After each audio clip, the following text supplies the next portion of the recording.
우리 지난 시간에는 세례 요한에 대해서 잠깐 그렇게 살펴봤습니다. 세례 요한은 이스라엘 사람들에게 있어서 제사장 집안이면 얼마든지 잘 먹고 잘 살 수 있고 또 사회적으로 또 존경받을 수 있는 그런 위치에 있었지만은 또 하나님께로부터 받은 그 사명 때문에 척박한 이렇게 광야에서 나가서 그렇게 메뚜기와 석청을 그렇게 먹으면서 또 어떻게 보면 약간은 광인의 모습으로 그렇게 살았던 것을 그렇게 살펴봤습니다. 그런데 그럼에도 불구하고 제가 저번에도 말씀드렸지만 회복의 시대에는 말씀을 전하는 주의 강력한 종들도 일어나지만은 또 외모만 보고 판단하는 것이 아니라 그 입에 나오는 말씀을 들을 줄 아는 그런 하나님의 양떼, 그때 말씀드렸죠. 주님께서도 말씀하시기를 양떼들, 하나님의 양떼들은 주인의 음성을 들을 줄 알고 분별할 줄 아는 사람들입니다. 그래서 비록 겉모습은 약간은 광인과 같은 모습의 그런 세례 요한이었지만은 그 입술에 나오는 말씀을 듣고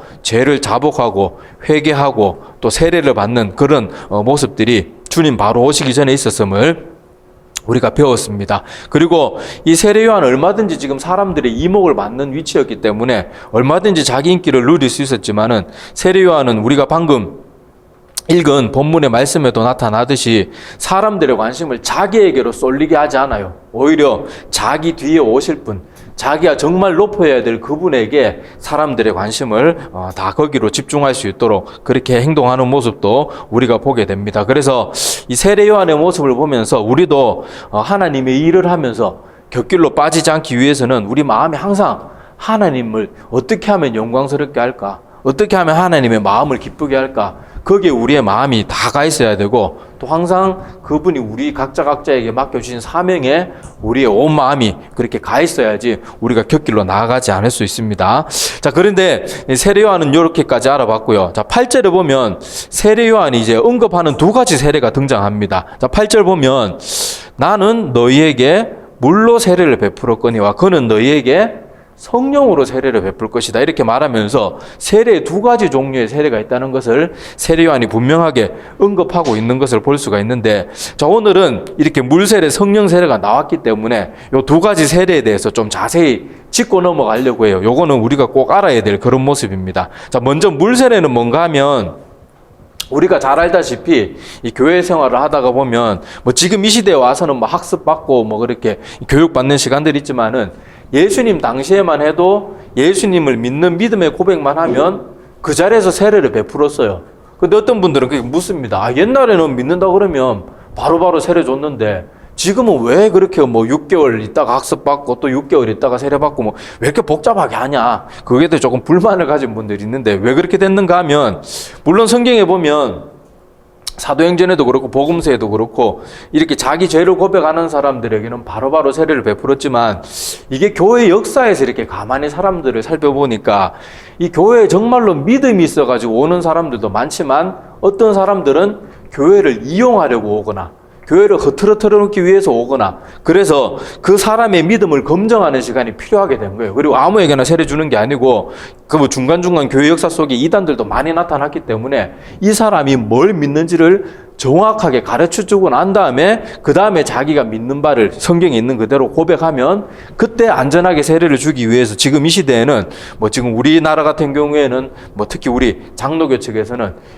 교회에 등록해서 6개월 동안 꾸준히 출석 잘하면 그 사람의 모습을 보고 뭐 이상이 없으면 학습을 베풀고 학습하고 나서 또 6개월 동안 계속 꾸준히 믿음 생활 잘하고 뭐 이상한 모습이 없으면 이렇게 총 1년에 걸려가지고 세례를 베풀게 되는데 바로 교회 역사 속에 그런 혼란하고 굉장히 교회적으로도 어렵고 힘들고 골치 아픈 문제들이 많았어요. 그래가지고 지금은 조금 그렇게 늘어나긴 했는데 그런 문제들이 있었다는 것 꼭 기억하시기를 바랍니다. 그래서 뭐 교회가 세례 주기 싫어서 그러는 게 아니고 그런 여러 가지 복잡한 문제들을 미연에 감당하기 위해서 그렇게 합니다. 그런데 예외가 있어요.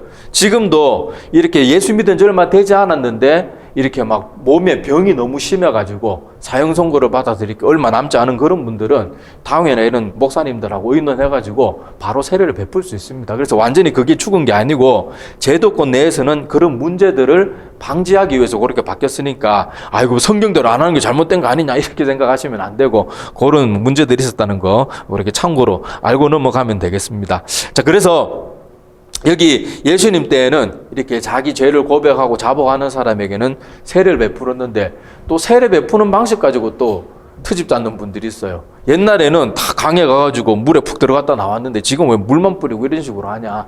물론 저도 뭐 지금 예수교 장로회 합동측 목사지만은 저도 침례교 방식이 더 좋은 것 같아요. 그렇다고 물 뿌리는 세례가 효력이 없다, 능력이 없다, 그건 아니에요. 왜냐하면 세례를 베푸는 건 성부, 성자, 성령의 이름으로 세례를 베푸는 거지 그 수단이나 방법은 예식이기 때문에 그거는 또 인간들의 편이나 그런 거에 따라서 뭐 바뀔 수는 있습니다. 그런데 뭐 기왕 뭐 평생에 딱 한 번 받는 건데 기왕이면 좀 제대로 뭐 감천내과 가져갈 필요는 없겠지만은 좀 침례시설 마련해서 하는 것도 좀 나쁘지 않다고 생각을 해요. 자, 어쨌든 간에 물세례는 바로 그런 겁니다. 제도권 내에서 모든 성도들 앞에서 자기의 신앙 고백을 하고 그 고백을 하는 사람에게 뭐 안수받은 목사님이나 그런 권한이 있는, 교회적으로 권한이 있는 분이 물을 뿌리든지 아니면 물속에 들어갔다 나오든지 그렇게 눈에 보이도록 그렇게 예식을 치르는 것이 바로 물세례인데, 저 중요한 것은 뭔가 하면요, 물세례 받았다고 다 구원받는 건 아니에요. 이걸 꼭 기억하셔야 돼요. 근데 지금 이 시대에는 보면 물세례만 받아도 다 구원받는 것처럼 너무너무 쉽게 말하다가 보니까 그게 조금 문제가 있습니다. 자, 성령세례 설명하고 나서 또 그건 뒤에 또 설명을 할게요. 자, 그 다음에 세례 요한이 물세례 또 성령세례 이렇게 말했는데, 자, 성령세례는 이건 세례 요한이 분명히 여기서 말했어요. 자, 여기 인간이 이거는 줄 수 있는 게 아니고 여기 내 뒤에 오실 분이라 그랬으니까 이건 바로 예수 그리스도 하나님이 우리에게 베풀어 주실 수 있는 그 세례가 성령 세례입니다. 이거는 세례 요한이 아무리 능력이 뛰어나도 세례 요한의 능력으로 할 수 있는 게 아닙니다. 그래서 하나님께로부터만 오는 세례인데, 자, 성령 세례는 이 눈에 보이는 게 아니에요. 물 세례는 물을 뿌리든지 아니면 물 속에 들어갔다 나오든지 보아가지고 저 사람이 세례 받았네 안 받았네 알 수가 있는데, 성령 세례는 우리가 알 수가 없어요. 그런데 성령 세례 받은 사람은 분명히 변화가 나타나요. 이게 중요합니다. 성령 세례 받으면 제일 먼저 하나님을 대하는 태도가 달라져요. 하나님을 대하는 태도가 달라졌으니까 제일 뚜렷하게 나타나는 특징이 뭔가 하면 예배 드리는 태도가 달라져요. 어떤 사람들은 교회 나와서 뭐 중직을 받고 오래 신앙생활 해도 예배의 모습이 엉망인 사람들이 있는데, 정말로 성령 세례를 받고 자기의 삶이 변화된 사람들은요, 예배 함부로 못 드립니다. 그리고 하나님을 정말 제대로 믿기 전에는 세상에서 예배 시간보다 더 지루한 게 없어요. 너무너무 지루한 게 예배 시간인데, 하나님이 내 마음 가운데 정말로 믿어지기 시작하고 나면 예배 시간이 기다려져요.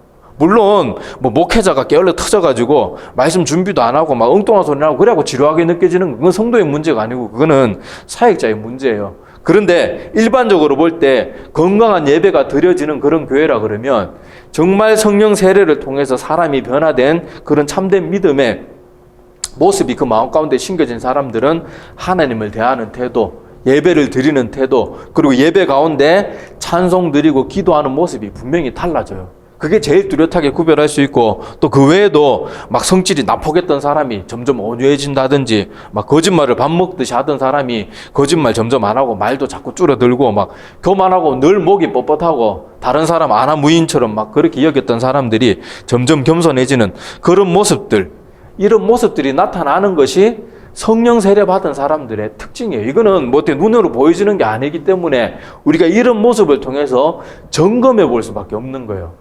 물론 하나님밖에는 모릅니다. 정확한 답은 하나님밖에 몰라요. 그런데 이런 것을 통해서 나를 점검해 보는 것은 무엇보다 중요한 일이에요. 참된 그리스도인이라면 물세례, 성령세례 둘 다 받아야 됩니다. 예수님도 이 땅에 계실 때 제자된 자들에게 세례를 베풀라고 하잖아요. 그죠? 땅끝까지 세례를 베풀고 내가 분부한 모든 것을 가르쳐 지키게 하라. 그렇게 말씀하신 것처럼 우리 참된 그리스도인이라면 이 두 가지 세례가 다 중요한데, 아까 앞에 했던 말 다시 돌아가서 지금 제가 왜 이걸 자꾸 강조드리는가 하면, 지금 이 시대에는 그저 주일날 예배 출석 대충 하고, 어렸을 때나 뭐 아니면 유아 세례 받고 아니면 중고등학교 때 등 떠밀려 가지고 세례를 받으면 그냥 쉽게 구원을 선포해 버리는 거예요. 사람들이 묻습니다. 사람은 자기의 믿음을 그렇게 확신도 가져야 되지만 정말 굳건한 믿음이 되기 전까지는 그 확신을 가지기 힘들어요. 그래서 묻습니다. 사람들이나 목회자들에게 제가 정말 구원받은 사람인지 모르겠어요. 그러면 이렇게 말을 해요. 아이고, 믿음이 아무리 약해도 그래도 세례받고 뭐 교회 출석 정도 하면 다 구원받습니다. 뭐 그런 식으로 얼버무리고 말을 하는데, 자, 믿음이 약하고 뭐 믿음이 강해서 구원 못 받고 그러는 게 아니에요.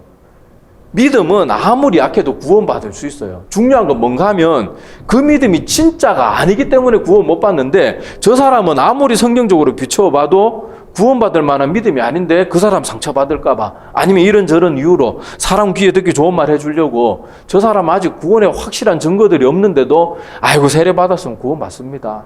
주일 예배 나오시잖아요. 뭐 수요 예배까지 나오시잖아요. 새벽기도 나오시잖아요. 그거 아니라니까요.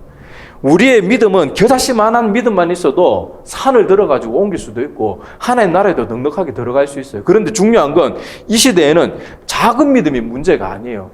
거짓된 믿음이 시작되지도 않았는데 믿음이 있다고 말하니까 그게 문제거든요. 그러니까 세례는 우리 구원의 절대 조건이라는 걸 꼭 기억해야 됩니다. 성경에도 보면요, 우리보다 훨씬 더 대단한 믿음의 모습, 그러니까 뭐 외적인 삶의 모습도 나타났던 그런 사람들 중에도 구원에 이르지 못한 사람들이 종종 나와요. 사도행전에 많이 나옵니다. 자, 그거는 나중에 마가복음 강의가 끝나면 사도행전 바로 들어갈 거니까 그때 더 자세히 나누고요. 지금은 세례에 관한 거 말하니까, 자, 우리 한번 사도행전으로 한번 가볼게요. 여기 세례와 관련해서 세례 받고 또 뚜렷한 열심이 있었던 사람이지만 구원받지 못한 사람이 뚜렷하게 등장합니다. 사도행전 8장으로 한번 가보세요. 사도행전 8장 9절로 가시면 됩니다. 사도행전 8장 9절로 한번 가보세요. 사도행전 8장 9절에 보면 9절에서부터 21절에 보면 어떤 사람이 등장하는가 하면 마술사 시몬입니다. 더 정확한 번역은 마술사라는 것보다 마법사 시몬이라는 게 더 정확해요. 마술은 그거잖아요. 눈속임이잖아요. 눈속임. 근데 이 시대의 마술사들은 마술사가 아니고요. 진짜 마법을 행했던 사람이에요. 그 대표적인 예가 어디 있는가 하면 우리 여러분 출애굽 당시에 앞에 몇 가지 재앙은 출애굽의 지금 이집트의 술사들도 따라해요, 못해요? 따라하잖아요, 그죠? 그래서 그때도 지금 이 시대에도요, 뭐 사단 숭배자 이런 사람들 중에 능력이 나타난 사람도 있습니다. 이건 마술하고 틀린 거예요. 자, 하여튼 뭐 성경 그렇게 지금 우리 개혁 성경 그렇게 번역되어 있으니까, 자, 어쨌든지 마술사 시몬이라는 사람이 있었는데 한번 보세요.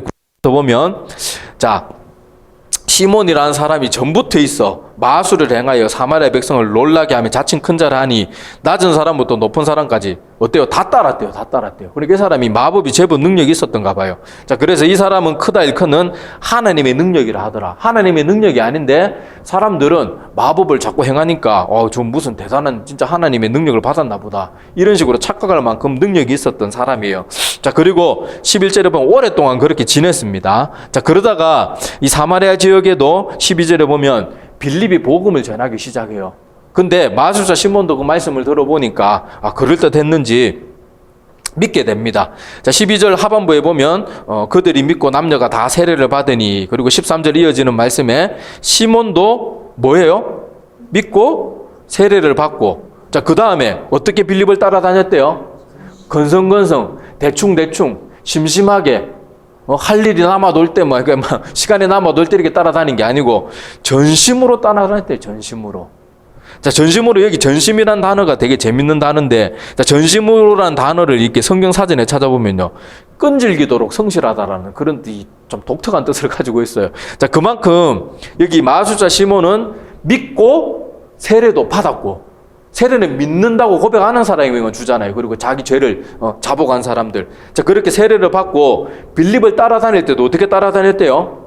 전심으로 번역됐지만은 실제 성경 원문에는 더 센 단어를 쓰고 있어요. 진짜 막 끈질길 만큼 막 철저하게 쫓아다닌 거예요. 자, 이 상태를 보면 우리가 누가 봐도, 만약 마술사 시몬이 지금 이 시대에 우리 이런 식으로 똑같이 행동한다 그러면 우리는 어떻게 생각할까요? 세례도 받았어요. 근데 세례 받고 나서 빌립 지사 같은 사람들이 가는 곳마다 뭐 좋은 일만 있었던 거 아니잖아요. 힘든 선교 여행하고 핍박 받으면서도 복음 전하는데 거기 전심으로 쫓아다니는데 누가 이 사람의 구원을 의심하겠어요? 자, 그런데 이 뒤에 보면 이제 시몬의 속마음이 드러나기 시작합니다. 자, 이제 여기 이제 이렇게 사마리아 지역의 빌립을 통해 가지고 복음이 막 전해지기 시작하니까 이제 베드로와 요한이 파견이 됩니다. 그래서 이제 본격적으로 막 안수를 하고 성령이 막 내리기 시작하는 거예요. 자, 그런데 그 모습을 보고 자, 어떻게 말하는가 하면 18절 한번 보십시오. 사도행전 8장 18절에 보면 시몬이 사도들의 안수로 성령 받는 것을 보고 자, 그때 당시 사람들 성령 받으면 어떻게 됐어요? 막 방언이 쏟아지고 막 난리가 나고 그리고 사람이 하루아침에 완전 딴 사람이 되는 거예요. 자, 그러니까 아무리 마법을 행해도 사람한테 방언 심어주고 사람이 완전 생활 태도가 바뀌게 하는 건 뭐 그런 마법으로 안 되잖아요. 그런데 이 사도들이 그 일을 하고 있는 거예요.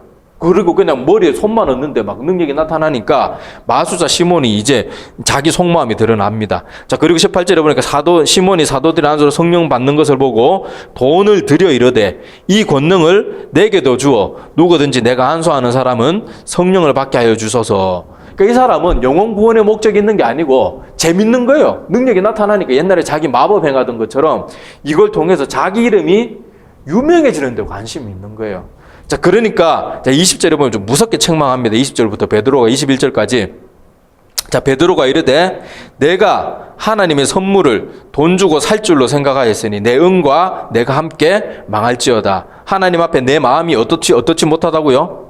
바르지 못하니 이 도에는 내가 관계도 없고 분깃될 것도 없느니라. 이렇게 말을 합니다. 자, 이거 보면 빌립은 겉보기에는 세례도 받았어요. 분명히 세례 받았고 지금 이 시대에 뭐 예수님 당시 세대는 지금보다 훨씬 더 그렇게 능력 있는 세례였을 텐데 자, 그런 세례를 받고 전심으로 빌립지사도 따라다녔는데 자, 베드로가 성령 충만해가지고 마수자 시몬의 마음속을 들여다보니까 어떤 마음이에요? 이건 옳지 못한 마음이에요. 하나님 앞에 받을 이 도에는 내가 관계도 없고 분깃될 것도 없고 다시 말해서 네가 믿는 믿음은 가짜 믿음이라는 거예요. 그리고 더 이상 마술사 시몬은 성경에는 등장하지 않습니다. 그런데 교회사에 보면 이 마술사 시몬에 대한 발자취가 남아있어요. 나중에 이 사람이 어떻게 되는가 하면 영지주의 이단의 시초자가 됩니다. 그러니까 이렇게 베드로에게 책망을 듣고도 깨닫지 못하는 거예요. 계속 관심이 그저 눈에 보이는 거, 막 안수하면 뭐 능력이 나타나고 뭐 하여튼 이런 데만 관심이 있다가 보니까 결국 거기에서 돌이키지 못하고 끝까지 멸망의 길을 가는 거예요. 자, 오늘 주제는 아니지만은 그래서 우리도 신앙생활 할 때 어떤 현상이나 막 그런 것들에 너무 집착하는 거에 정말 조심해야 됩니다. 그런 것에 내가 마음이 빠질 때는 항상 마술사 시몬을 생각하면서 그런 것들에 내가 마음이 쏟기지 않도록 조심을 해야 됩니다. 물론 그런 능력도 나타나고 뭐 여러 가지 우리 믿음의 생활하다가 보면 살아있는 하나님의 능력이 나타날 때가 많아요. 그런데 그 능력 자체, 그 현상 자체 우리가 절대 집중하면 안 되고 그걸 주시는 하나님과 또 하나님에 대한 분별력을 기르기 위해서 성경 말씀에 우리가 집중해야지 잘못된 길로 나가지 않을 수 있습니다. 자, 어쨌든 다시 본론으로 돌아가서요. 자, 이렇게 보니까 자, 여기 물세례 분명히 받았지만 물세례 받았다고 구원 받아요? 못 받잖아요. 그러니까 우리가 지금 많은 현대 교회 사람들이나 뭐 아니면 사역자들이나 뭐 이런저런 사람들이 쉽게 말하는 것처럼 아이고 세례 받으면 구원 받지요. 이런 말에 절대로 안심해서는 안 됩니다. 우리의 구원은요, 물 세례 있는 게 아니고 성령 세례 있어요. 성령 세례. 그냥 뭐 어렸을 때 세례 받았다고, 뭐 유아 세례 받았다고, 중고등부 때 세례 받았다고, 주일날 그리고 뭐 기분 내키는 날 한 번씩 주일 출석 좀 한다고 아이고 믿음이 약해도 구원받지 이게 아니고 그 믿음은 가짜 믿음이니까 구원 못 받는 거예요. 믿음이 약해서 그런 게 아니고 믿음이 약해도요 믿음은 분명히 그 사람의 삶에 변화가 오고 하나님을 대하는 태도, 예배 드리는 태도 그런 것들이 다 바뀝니다. 저도요 물 세례만 받으면 다 구원받았으면 좋겠어요. 저도 믿음이 부족하기 때문에 저도 물 세례만 받으면 다 그냥 구원 다 선포되고 막 그랬으면 좋겠어요. 근데 성경을 아무리 찾아서 읽어봐도 그런 말씀은 없고 오히려 정말 정신 번쩍번쩍 드는 말밖에 없어요. 너희들이 세례 받는다고 다 구원 받는 것도 아니고 정말 아무리 입으로 주님 주님 외치고 뜨겁게 외치고 그래도 선지자 노릇하고 귀신을 내쫓고 아무리 능력이 많이 나타나도 너희들의 삶의 모습이 하나님의 자녀다운 삶을 사는 모습으로 변화되지 않으면 우리가 구원에 이를 수가 없대요. 그러면 이 자리에서 이런 말씀 듣고 나 구원 받았습니다. 자신 있게 말할 수 있는 사람 저부터 누가 있겠어요? 그러니까 우리는 이 성령 세례, 내 삶을 송두리째 변화시킬 수 있는 이 성령 세례를 받기 위해서 우리는 최선을 다해야 됩니다. 그리고 물 세례가 반드시 구원의 조건이 아니라는 것은 십자가 강도 생각해도 알 수 있잖아요. 십자가 강도가 정말 죄를 자복하고 세례 요한한테 그렇게 정말 눈물로 그렇게 회개하고 세례를 받았으면 강도직 계속 했겠습니까? 근데 십자가 강도도 물 세례 받지 않았지만 구원의 약속을 받잖아요. 자, 그래서 이렇게 자꾸 말하니까 제가 물 세례 되게 하찮게 얘기하는 건 아니에요. 참된 믿음 있는 사람 아까도 말했지만 물 세례, 성령 세례 다 받아야 됩니다. 둘 다 반드시 받아야 돼요. 그렇지만은 물 세례는 구원의 절대 조건은 아니라는 거. 그걸 꼭 기억하셔야 되고, 물 세례 받았다고 또 거짓된 위안이나 거짓된 확신 가운데 있어서도 절대로 안 됩니다. 자, 예수님이 이 땅에 계실 때, 자, 요한복음 3장 3절에 보면 이렇게 말씀하신 적이 있어요. 예수께서 대답하시되 진실로 진실로 내게 이르노니 사람이 거듭나지 아니하면 하나님의 나라를 볼 수 없느니라. 이렇게 말을 해요. 자, 이 말이 뭐예요? 거듭난다는 말은 영어 성경에 보면 리본, 다시 태어난다고 되어 있어요. 다시 태어난다. 그러니까 우리가 예수 그리스도를 믿음으로써 다시 태어나지 않으면 우리는 구원과 상관없을 가능성이 많아요. 근데 다시 태어난다는 것은 우리 영혼은 예수 그리스도를 참되게 믿기 전에는 영적으로 죽어 있는 상태예요. 근데 죽어 있는 사람이 스스로 살 수 있어요? 없어요? 못 살아나죠. 못 살아나기 때문에 우리의 죽은 영혼은 누군가 반드시 살려줘야 됩니다. 그런데 인간의 영혼을 살릴 수 있는 분은 누구밖에 없을까요? 당연히 하나님밖에 없어요. 그러니까 우리 영혼이 살아나는 방법, 여기 예수님이 말한 것처럼 사람이 거듭나지 않으면 결단코 하나님 나라를 볼 수 없다고 말씀하셨는데, 내가 다시 태어나기 위해서는 예수 그리스도께서 내 마음에 오셔가지고 나를 살리셔야 돼요. 살리셔야 되는데, 그렇게 살리도록 하는 방법이 뭔가 하면 예수 그리스도를 진실되게 믿어야 돼요. 그리고 요한복음 1장 12절에 보면 참되게 믿는 진짜 믿음은 뭔가 하면 영접하는 자, 곧 그 이름을 믿는 자라고 분명하게 말을 합니다. 그러니까 믿는다는 건요, 어떤 성경의 지식을 머릿속에 담는 게 아니고 예수 그리스도를 내 마음의 주인으로 모셔드려가지고 내 마음이 완전히 하나님에게 장악이 돼버려야 돼요. 그게 진짜 믿음, 구원받는 믿음이라는 거예요. 그러니까 성령 세례도 마찬가지입니다. 성령 세례도 바로 이렇게 하나님의 능력이 위로부터 나에게 내려와가지고 내 영혼을 완전히 덮어가지고 나의 모든 죄악된 거 다 씻어버리고 썩어 빠진 내 영혼 다 씻어버리고 완전히 새롭게 태어나게 하는 게 바로 이 성령 세례인데, 그 성령 세례만이 나를 구원할 수 있는 거예요. 물 세례는 구원받은 사람들의 그런 어떤 보이기 위한 교회의 예식이고 증표지, 물 세례는 그 사람의 입술의 고백이 거짓일 수도 있고 마술사 시몬처럼 사람을 속이는 걸 수도 있고, 자기는 믿는다고 생각하지 실제 마음속은 실제로는 하나님을 믿는 게 아니고 자기를 드러내기 위해서 세례받고 교회에서 중직받고 그런 사람도 있거든요. 자기도 모르는 자기의 마음에 속아서 받을 수도 있기 때문에 정말 나를 살리는 세례는 성령 세례, 이걸 반드시 받아야 돼요. 물세례, 성령세례 다 받아야 되는데, 제가 물세례 자꾸 이렇게 필요 없다고 말하는 거 절대로 아니에요. 물세례도 받아야 되는데, 정작 내 영혼을 살리는 건 성령세례, 하나님만이 주실 수 있는 그 성령세례만이 나를 구원할 수 있기 때문에 이 성령세례를 받아야 됩니다. 근데 다시 또 본론으로 돌아가면, 아까도 말했다시피 성령세례는 내가 받고 싶다고 못 받아요. 물세례는 6개월 그냥 학습받고, 6개월 잘 다니다 학습받고 또 6개월 있다가 세례 받으면 그냥 교회에서 어지간하면 세례 줍니다. 그런데 성령 세례는 그냥 때 됐다고 주고 그러는 거 아니에요. 어떤 사람은 믿는 순간 단번에 받을 수도 있고, 어떤 사람은 몇십 년 그렇게 다니다가도 죽기 전에 겨우 받는 사람도 있고, 어떤 사람은 몇십 년을 한평생을 다녀도 끝까지 성령 세례 못 받고 지옥에 떨어지는 사람도 있어요. 그래서 우리가 이 성령 세례는 나에게 내 마음대로 되는 게 아니기 때문에 우리가 할 수 있는 유일한 방법은 하나님 앞에 납작 엎드려서 기도하는 것밖에 없어요. 그리고 이 세례 요한이 주의 오실 길을 예비하는 방법이 뭐였어요? 사람들한테 죄를 자복하게 하고 회개하게 하고 토해내게 하고 자기 영혼을 깨끗하게 씻으면 주님의 오실 길을 예비하는 거잖아요. 마찬가지로 우리도 내 죄를 하나님 앞에 납작 엎드려가지고 하나님, 전 죄인입니다. 그리고 어떤 사람은, 저도 그랬던 경험이 있지만은 자기 죄가 잘 안 깨달아져요. 별로 죄라고 죄인 것 같지가 않아요. 나 이 정도면 잘 살았다고 생각하는 경우가 많기 때문에 그런 것도 깨달을 수 있게 해달라고 기도해야 돼요. 하나님, 내가 분명히 내 삶을 돌아보니까 나는 성령 세례 받은 게 아닌 것 같기도 하고 긴가민가도 하면 안 되거든요. 자, 그래서 저는 분명히 성령 세례 받아야 되겠는데 내 죄가 뭔지도 진짜 뭐 깨닫지도 못하고 뭐 깨달아져도 크게 마음 아프지도 않고 왜 이런지 모르겠습니다.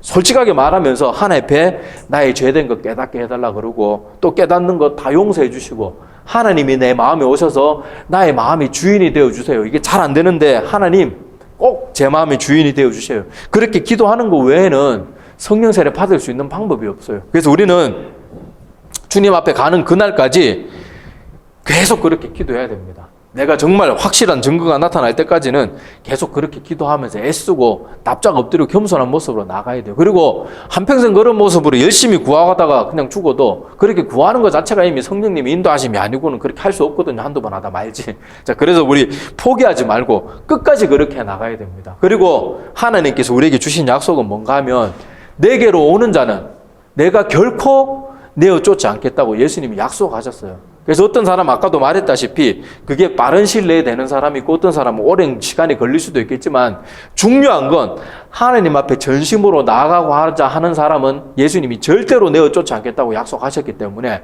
지금 나의 부족함 그런 것들 보지 마세요. 나는 언제 봐도 부족합니다. 주님 앞에 가서 천국에 가서 주님 앞에 내 모든 죄가 다 씻기고 주님 앞에 서도 난 부족할 수밖에 없으니까 내 부족함은 볼 게 아니고 나를 완전케 하실 하나님께 내 모든 생각과 내 모든 시선을 거기 다 집중해야 돼요. 사람들은 자꾸 저도 그런 유혹에 많이 빠지는데 자꾸 나 자신을 보게 돼요. 나 이래서 안 되고 난 목사라 그러는데 이래서 안 되고 뭐 내가 이래가지고 뭐 되겠나 맨날. 근데 나를 보는 게 아니에요. 나 보면 절망밖에 없어요. 인간에겐 소망이 없으니까 예수님이 우리의 산 소망이 되어 주시기 위해서 십자가에 죽어 주신 거잖아요. 그러니까 나는 그 주님만 바라보면서 하나님 나에게 성령 세례를 주십시오. 이거 받기 전까지는 제가 결코 안심할 수 없습니다. 끝까지 구하면서 나가야 됩니다. 그래서 아무리 훌륭한 목사들한테 세례 받았다. 내가 성령 세례 받았냐. 그리고 그 성령 세례 받은 것 때문에 내 삶에 변화된 모습이 나타나고 있냐 없냐. 변화된 모습이 없으면 절대로 안심할 수가 없습니다. 자, 그래서 히브리서 4장 1절과 2절에 보면 이런 경고가 있어요. 자, 그러므로 우리는 두려워할지니 그의 안식에 들어갈 약속이 남아있을지라도 너희 중에는 혹 이르지 못할 자가 있을까 함이라. 그들과 같이 우리도 복음 전함을 받은 자이나 들은 바 그 말씀이 그들에게 유익하지 못한 것은 듣는 자가 믿음과 결부시키지 아니함이라. 이렇게 말합니다. 히브리서 4장 1절과 2절입니다. 자, 여기 보면 우리에게 복음이 주어지고 그 복음을 믿음으로 우리가 얼마든지 내가 부족할지라도 구원의 자리에 이를 수 있는 약속이 우리가 아무리 많이 주어진다고 해도 혹시 우리 중에는 그런 말을 날마다 들어도 이 중에 간혹 가다가 그런 구원에 이르지 못하는 사람들이 있대요. 그리고 이전에 뭐라고 말한가 하면 그 사람들이 그 복음의 말씀을 듣고도 그것이 자기에게 유익이 되지 않는 이유는 듣는 사람이 그 듣는 복음의 말씀을 자기 믿음과 결부시키지 않아서 그렇대요. 자기 믿음과 결부시키지 않았다는 말은 무슨 말인가 하면 말씀에 순종하지 않았단 말이에요. 뭐 복잡하게 생각할 거 하나도 없어요. 그러니까 우리는 말로만 하는 믿음으로는 구원에 이른다는 말이 성경 어디에도 없습니다. 우리는 내 삶이 큰 변화든 작은 변화든 어쨌든 변화는 있어야 돼요.